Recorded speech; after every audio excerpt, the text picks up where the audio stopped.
Hi everyone, welcome back to my channel. তো আজকে বানাবো হচ্ছে কাঁচা লঙ্কা ধনে পাতা দিয়ে আমুদি মাছের ঝাল। তো প্রথমে আমি ধনে পাতা আর কাঁচা লঙ্কাটা শিলে বেটে নিয়েছি।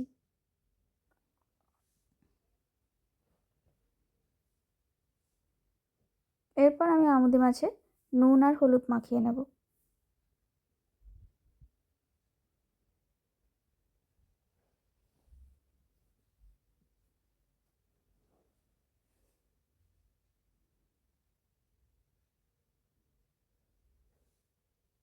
তো এখানে আমার নুন আর হলুদ মাখানো হয়ে গেছে মাছে।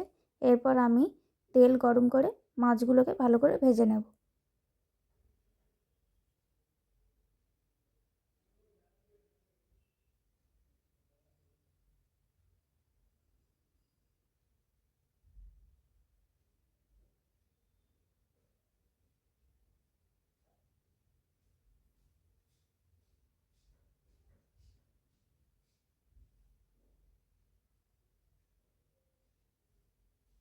এখানে আমার মাছগুলো ভালো করে ভেজে নেওয়া হয়ে গেছে এবং সেই তেলেই প্রথমে আমি একটুখানি জল দিয়ে দেবো আর গ্যাসের ফ্লেমটা একদমই সিমে করে দেবো।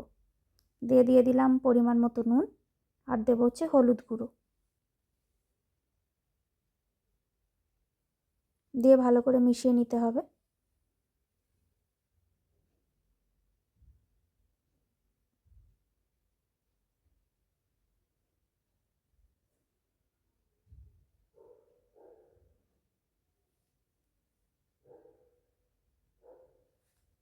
এরপর আমি দিয়ে দেবো হচ্ছে মাছ, আমুদি মাছ যেগুলো ভেজে রেখেছিলাম সেগুলো।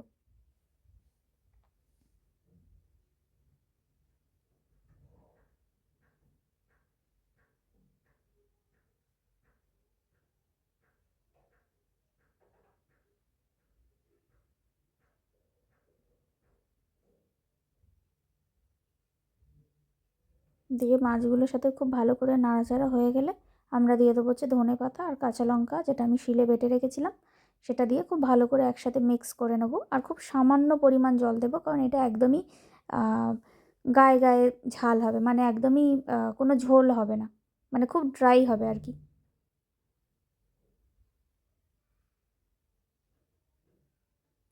মানে ওই বাটি ধোয়া জলটুকুই যেটুকানি আমরা ইউজ করেছি।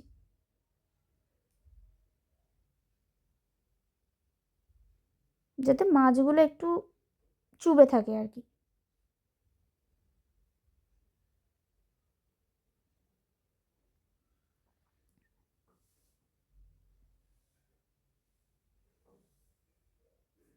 আর একটু জল দিলাম, দিয়ে সামান্য একটু ওপর দিয়ে তেল দিয়ে দিলাম। এরমভাবে আমুদি মাছের রেসিপিটা করলে মুখে লেগে থাকে এবং খেতে খুবই সুস্বাদু হয়। এরপর আমরা যেটা দিয়ে দেবো সেটা হচ্ছে দুটো চেরা কাঁচা লঙ্কা, দিয়ে কিছুক্ষণ আমরা ফ্লেমটাকে সিমে করে ঢাকা দিয়ে দেবো। এবার বেশ খানিকটা এখানে গ্রেভিটা ড্রাই হয়ে এসেছে, মানে খুবই একদম অল্প ঝোল থাকবে আর কি। তো আমরা আর কিছুক্ষণ ফুটিয়ে নিয়ে জিনিসটাকে নামিয়ে নেব। তো এইভাবে বানিয়েছিলাম আমুদি মাছের ঝাল ধনেপাতা আর কাঁচা লঙ্কা দিয়ে। তোমরাও বাড়িতে ট্রাই করো। আর রেসিপিটা যদি ভালো লাগে তাহলে একটা লাইক, শেয়ার, একটা সাবস্ক্রাইব করে দিও। Thanks for watching.